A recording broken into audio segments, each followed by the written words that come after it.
Welcome back, gentlemen, to the shop. After yesterday's short video showing the contents of my Hot Shop pack, I got a lot of DMs and questions if I could show my bag and how it works. Wildland firefighting packs are completely different than any pack you've seen before. They're very purpose-built, and they're actually relatively new. There was the old stuff that I was issued back in the day was basically World War II/Korea technology in bright yellow that they gave us, and it was terrible to work with. The fireground, wildland firefighting is some of the most difficult work that you'll do if you work on a hand crew. You're talking about anywhere from 12 to 16-hour days, carrying upwards of 70 pounds of equipment in mountainous terrain in the most difficult heat, fire, ash, soot. It's very difficult. So the equipment has to be absolutely no compromise, top of the line. So everything you're going to see here is made by Mystery Ranch in Bozeman, Montana, USA made, and it is as good as you can get. I dare say you're probably not going to find better. Before we start, my pack individually has to do the impossible. It has to be able to support me if I need to go and work over the hill in a hand crew, maybe be gone away from supplies and need to be self-sufficient for 24 hours, or it needs to be something that if I'm attached to an engine, it needs to be fast and light, but still has the essentials that I need. And I need to be able to make these changes immediately because the command can come down, you're going down, you're staying, and you need to be able to adapt. You can't pack a bunch of gear in packs. You got to be able to have something that's really flexible. And I think I pretty well got it figured out with this system. So I'm going to start with the large configuration and how it works. This is basically my empty pack, apart from the fire shelter and the fusees in its largest configuration. This is going to be carrying lots of water, close to 40, 50 pounds of gear, gone all day long, and be able to work in it. What's unique about these packs, if you look at them, you'll notice that the weight, the fire shelter, the fusees, everything is down low, down on the bottom. That's about 10 pounds of gear right off the bat before you start, plus an 8-pound pack. So if we put this on here right now with 3 fusees, 1 fire shelter, and a completely empty pack, this is going to come in at exactly 15 pounds. So we're starting at 15 pounds before we even put anything in it. Now the low slung nature of it and the narrow back is very unique to a pack system. As you can see, normally our backpacking packs or our mountaineering style packs are going to be long, more tubular, where these you can see that there's nothing restricting the movement of the shoulders. All of the weight is carried way down low, almost like a big fanny pack. And the reason for this is you need to be able to have a range of motion, because basically what you're going to be doing all day if you're on a hand crew is you're bent over like this and you're digging. Chunk, step. Chunk, step. Or you may be a sawyer, you may be swinging a chainsaw. So you need to have that range of motion. You need to be able to work and be uninhibited or unhindered on your back and shoulders. So that's kind of why the design is the way that it is. Also, you see this back strap here, that's only 5 inches wide. That's a lot narrower than most spines on packs. And that's also for cooling. It's very, very hot. You're in wool socks, full-length leather boots, leather gloves, hard hat, the whole deal. It's very demanding on you. So having a pack that heats you up and keeps you hot is just a terrible option. The other thing is, by regulation, you need to be able to deploy this fire shelter with one hand. If you are overran by a fire and you're running for your life, you need to be able to reach back here, grab this with one hand, and pull it out and deploy it. Looks like I might need to practice my speed here. Right there, there's your fire shelter. Now, there's different theories on fire shelters. Some countries believe that they lend a false sense of security, and that where you would maybe outrun a fire or get to safety because you didn't have any choice. Sometimes some people say that maybe you give up too quick, hoping you're putting false faith in these. It's hard to say. Guys have burned up in them, guys have been saved by them. But as it stands, that's the way that it is now. I have known guys on the fire ground to put their lunch in there. But I'm not naming names. So that's what we have there. That's basically the layout. Now the pack in its big configuration, or its over-the-hill configuration, Of course, as you saw here, we've got our fire shelter, which is contained in the bottom, and then we have a pouch here for 3 fusees. We call them fusees, but they're basically just road torches. Most guys are going to carry these. They have many purposes. Sometimes you'll use them for doing a burnout. Firefighters have saved their lives by running away from a fire and getting to a safe place and lighting a fire and burning it back into itself, or burning out a safe area. Lots of different reasons for that, but it's just something you want to usually have on you and that you can get to very quickly. From there, we're going to have a small pouch right here that's kind of for administrative things. You can I put my first aid kit in there, extra pair of gloves, whatever things you need. And then we've got a really nice pouch here on the back, which is perfect for snacks. That you don't have to dig in your pack. It's small, but you can put granola bars in there. You can throw electrolytes, whatever you want. Just your small personal items, very handy to have.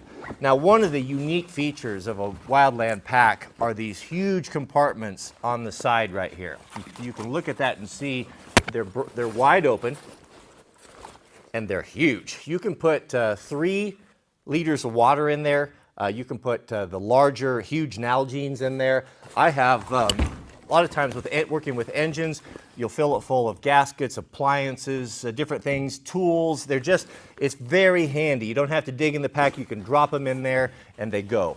Nice big drain holes on the bottom so you're not packing a bunch of stuff or a bunch of extra water around.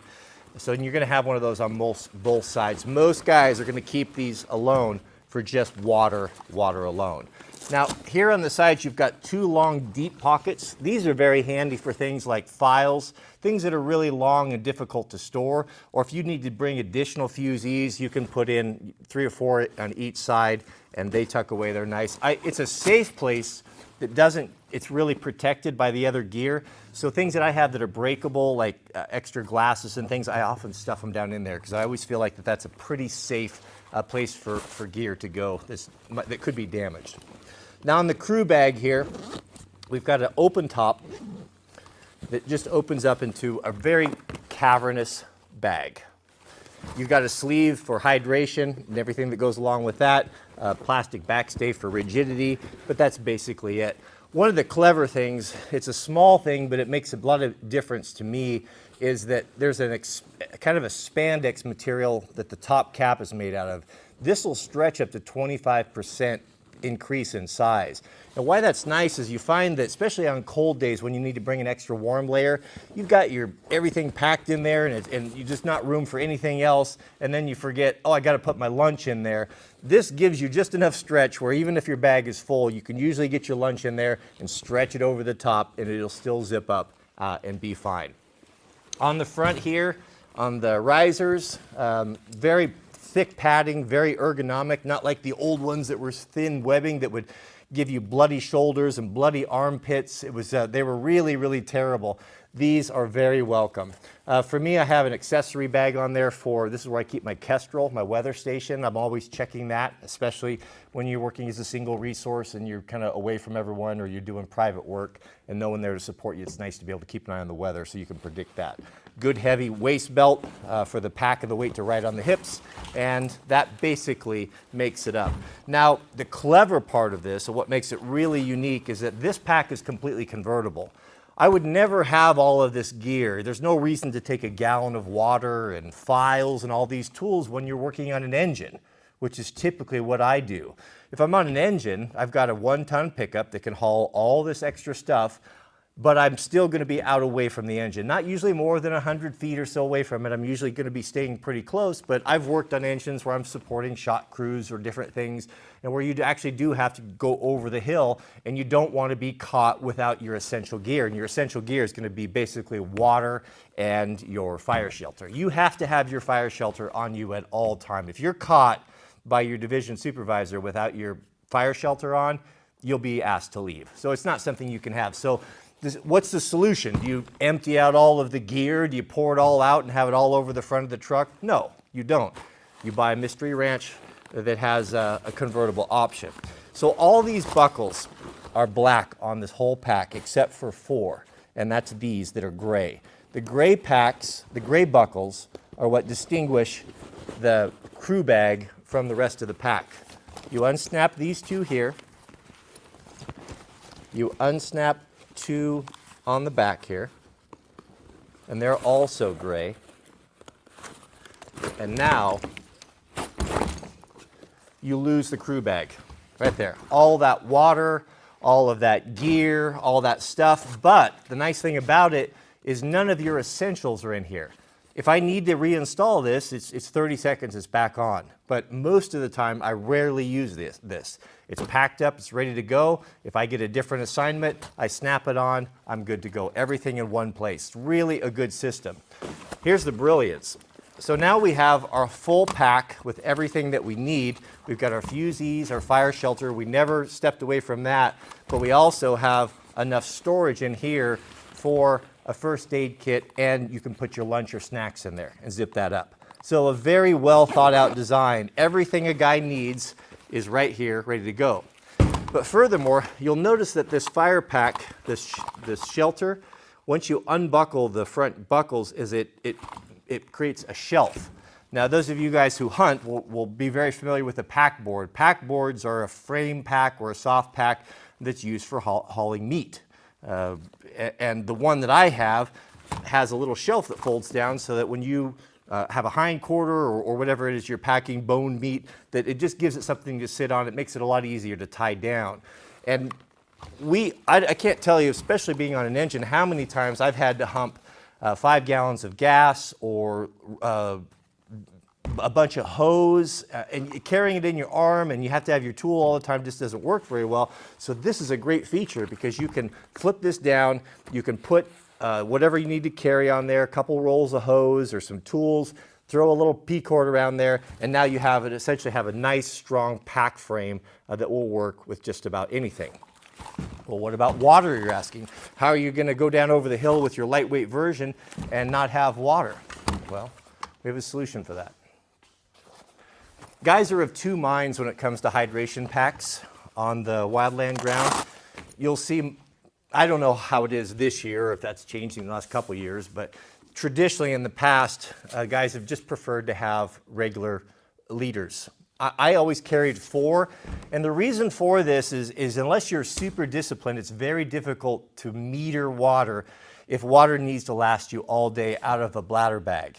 You'll be drinking and drinking and drinking, and unless you're really experienced, you don't know, and you can use up all your water and not know and really get into trouble. That's what's so nice about these. I grab 1, I know I have 3 left. I grab 2, I know I have 2 left, and it helps you to kind of meter it out and know what you have. But in the lightweight version, this is not an option. There's no way to carry all this water. So that's where the bladder bag really comes into its own. So what I'll do is I'll lock these up,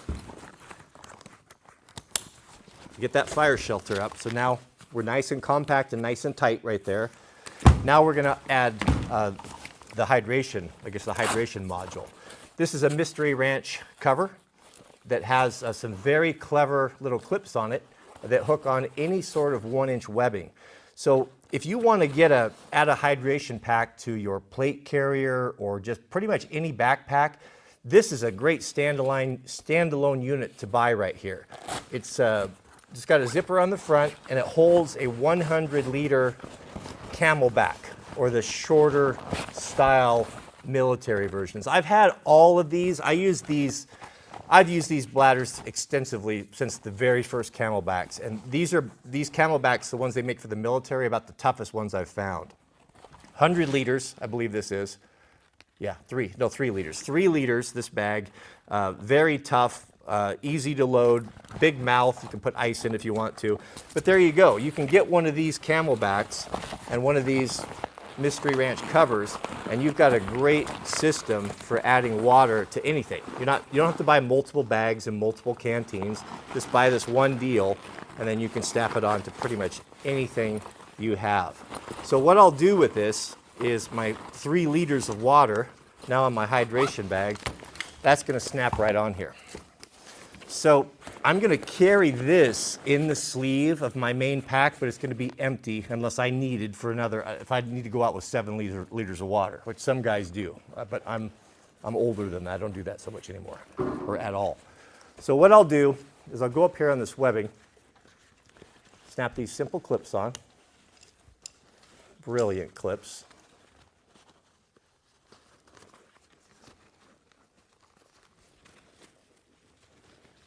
This used to be easier when I had better eyes. And then there's just a wraparound strap with a Fast-Tech buckle on it.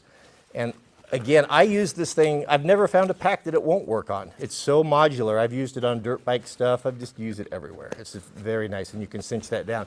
So now we've got a lightweight version, a lightweight pack. We've got our fire shelter. We've got our fusees. We've got 3 liters of water.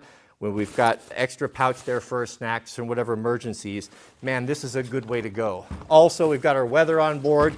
And on the waist belt also, if I didn't mention, I carry a radio. So I've got a hard radio cover that's going to go there. I don't have my own firefighting radio. Typically, those are going to be issued to you or loaned to you on the fire ground, or your department will get them to you. Not everyone gets a radio. If you're working as just a basic firefighter, you're not going to get one. It's usually once you get up in the higher echelons of it. Now, fit of these things is critical as well. And when you buy these packs, you're going to buy them depending on your body size, but you might have to buy them in multiple sizes, and that's just fine. So for me, example, I am 6'4", basically 200 pounds is my average weight, but I've got a 34-inch waist, but I've got 44 shoulders. So I've got broad shoulders. I'm big in the upper body, but small-waisted. So when I tried to buy a large pack, the risers and everything fit me and fit my torso perfectly. But the hip belt for someone that size, usually they have a bigger waist than I do, and it was just massive, and I was swimming in it. So what you do when you order these, and just be aware of this, go on their website, they can help you size them, but sometimes, like I did, I bought a medium waist belt and then a large upper torso. And the adjustability of these packs is so brilliant how they've done it. Let me show you. I got to take a moment to show you because this is very, very clever. Once you figure the waist belt out, that's a pretty simple one. Most of us know our belt diameter or waist diameter. You get that sorted out. But lots of different variations in body height. And that relationship to shoulders and the iliac crest right there where that hip belt needs to sit on is very, very important. Maybe not so much if you're just doing a 3-mile out and back to the lake, but when you're 16 hours in this pack for 21 days straight, it's got to fit. It's got to be good. So check out what they did. This is going to blow you away. So smart. So if we take the water module off,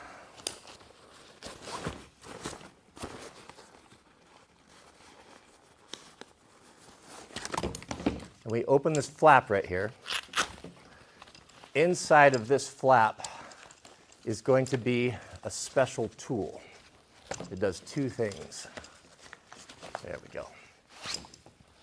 Right here. So it gives some strength and rigidity to the pack itself. This one is kind of a heavy plastic. I think the new ones are made out of aluminum and fiberglass, so they're even more rigid. But what we have here is we've got a sliding yoke design, meaning this whole system moves up and down and is connected by this Velcro. So what you do, and you'll have to have someone help you when you line this up, is you take this spade and you shove it down in there. Now that breaks the bond of that Velcro. And I'm not going to do this because I have it perfectly sized for me now, but this whole upper section now will slide up and down.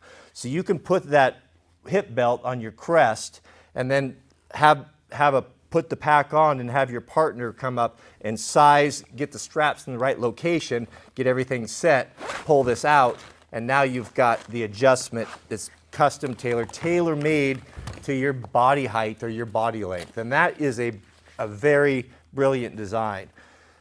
There's probably been more thought that's went into these packs overall, time, man hours, just consideration than anything out there. And to be honest with you, even I've had this pack for goodness going on a decade now, and still, even now, I'm just finding little things and just nuances and little features that just make life easier and better every year, it seems like. I really appreciate having this. The work is so difficult, and I have been on many, many fires, especially working with volunteers.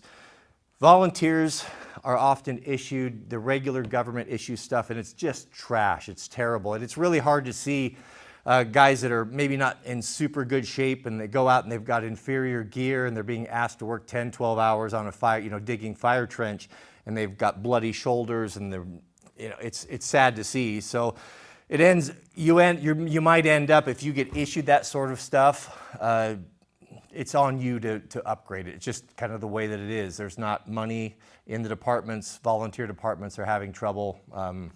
It's just the way that it is. So if you're with a good agency, Hot Shots, of course, you're going to get great gear, but you may have to invest in your own. And a pack like this is going to run you, back when I was doing, about $300 or so. So you'll have to determine if that's going to work for you. But have some bloody shoulders and bloody armpits for a couple weeks, and you'll spend your first check on boots, and then you'll spend your second check on a pack. So that's basically it. That's the Mystery Ranch Hot, I don't remember, Hot something, Hot Shot, whatever. Good packs. A little heavy. I'd like to see maybe something half the weight with the same features, but yeah, wish in one hand, and you know what they say, right? Thanks for watching. May God bless you and your families. Please keep us in your prayers. I hope you enjoyed this video. We'll see you guys on the next one.